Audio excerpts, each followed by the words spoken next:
Шарал қаласындағы 17-ші өрт сөндіру бөлімін және авариялық құтқару жұмыстарын жүргізу бөлімінің мақсаты Алакөл ауданы аумағында туындаған төтенше жағдайлардың алдын алу және оларды болдырмау, туындаған төтенше жағдайларды жою, оқшаулау және адамдарды қауіпсіз жерге көшіру болып саналады.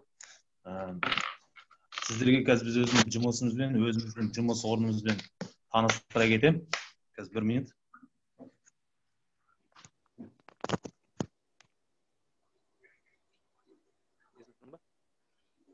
Жоқ, естіліп тұрған жоқ. Дауысыңыз өшіп қалды. Естіліп тұр ма енді? Ключ бұл жақта, гимназияда.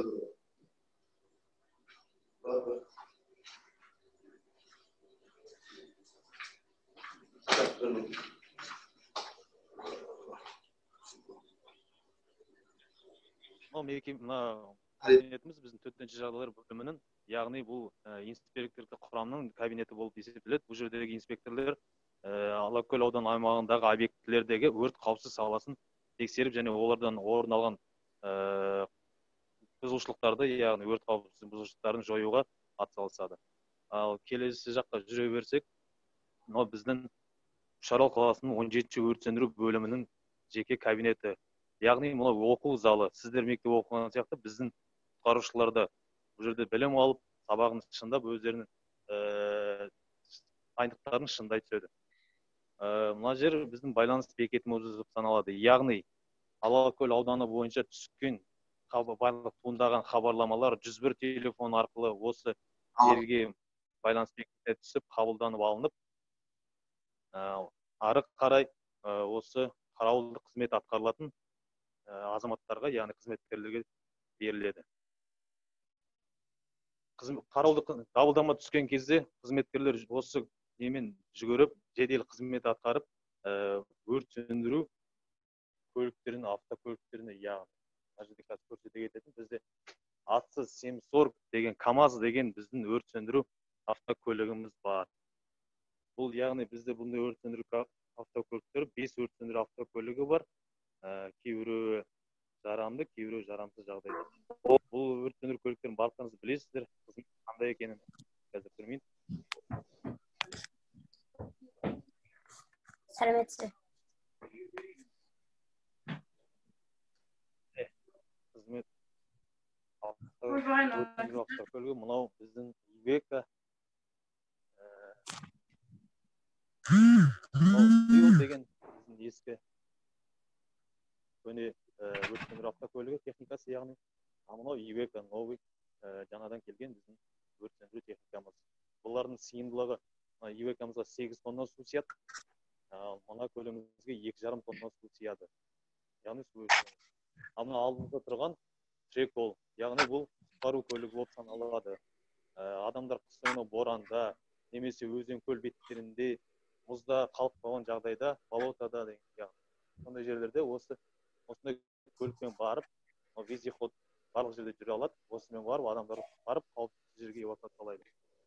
Мына таныстыра кететініміздей, сіздерге біздің 17 өрт сөндіру бөлімінің өрт сөндірушісі кіші сержант Гудеров. Сіздерге қазір ауылдама келіп түскен кездегі бірінші іс-әрекеті қимылы және өзінің киімдерін кию үлгісін көрсететін болады. Мен алғаш дабылдама келіп түскен кезде өрт сөндіру бөлімінің өрт қызметкерлері, өрт сөндірушілер яғни өздерінің қауіпсіздік киімдерін киеді. Бұл өртте өз-өзін қорғау үшін. Яғни бұл өзі жылуды ыстықты өткізбейтін костюм болып саналады. Алдымен астыңғы бөлігі киінеді, одан жоғарғы бөлігін лақтырып осылай киеді. Барлығының өзінің белдемесі бар, көрсетілген.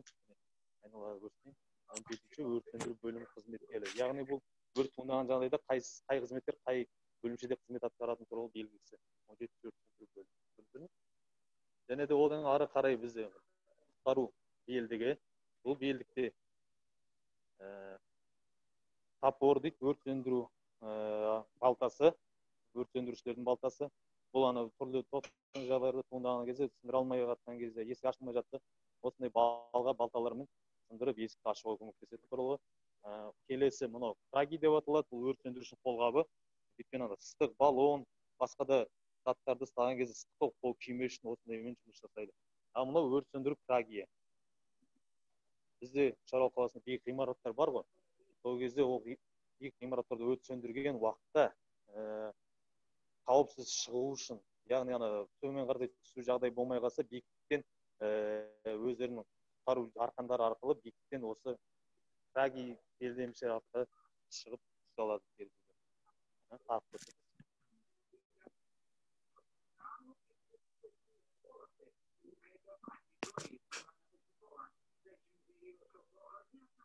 Одан кейін өрт сөндіру каскасы бар. Бұл өрт сөндірушінің басын қорғау үшін, яғни басын, бетін жалыннан қорғайды барып қалады. Сонымен қоса,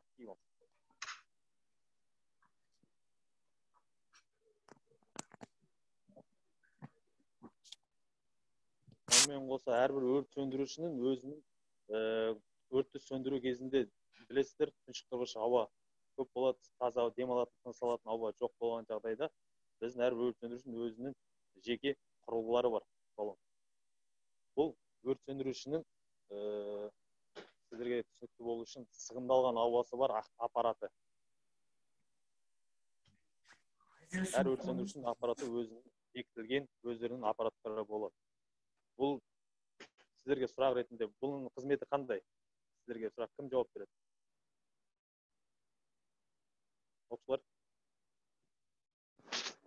Оқушылар естіп тұрсыздар ма? Кім осы аппараттың қызметі қандай екен? Кім жауап бере алады?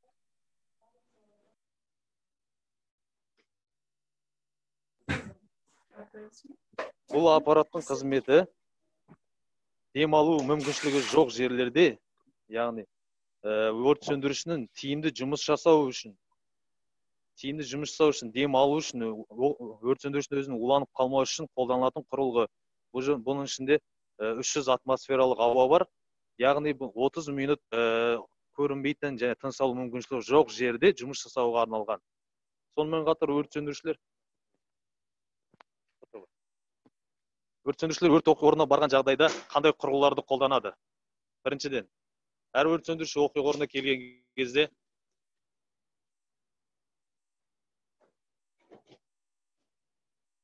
мына құрылғының аты шансовый инструменттер.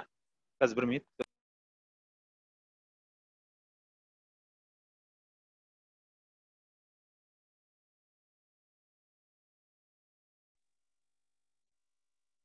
Шансовый инструмент. Мынау кейбір үйлерде өрт туындаған жағдайда өрт каркас немесе керег арасында кіріп кеткен кезде осындай шанышқыш құрылғымен бұзып кіріп өшіре алады.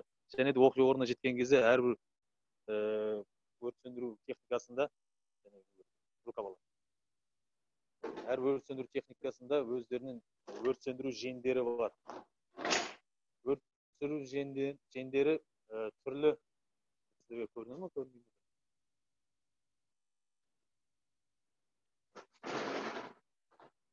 Сіздерге көрінбейді ғой, не? Қараңыз. Біреуін алып ствол.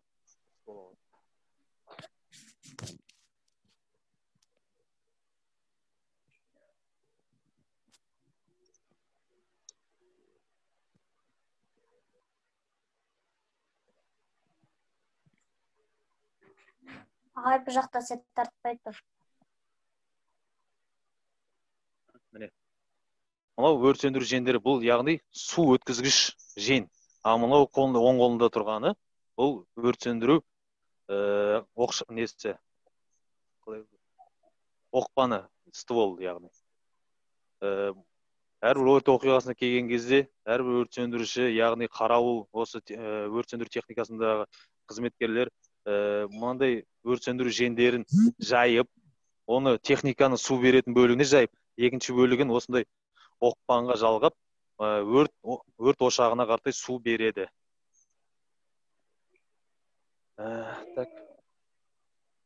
Басқа сұрақтарыңыз болса, міне өрт сөндіру техникасы, мынау құтқару техникасы, мынау да өрт сөндіру техникасы. Қызметкерлердің мекен жайын көрдіңіздер. Толғандыратын, қызықтыратын сұрақтар бар ма біз?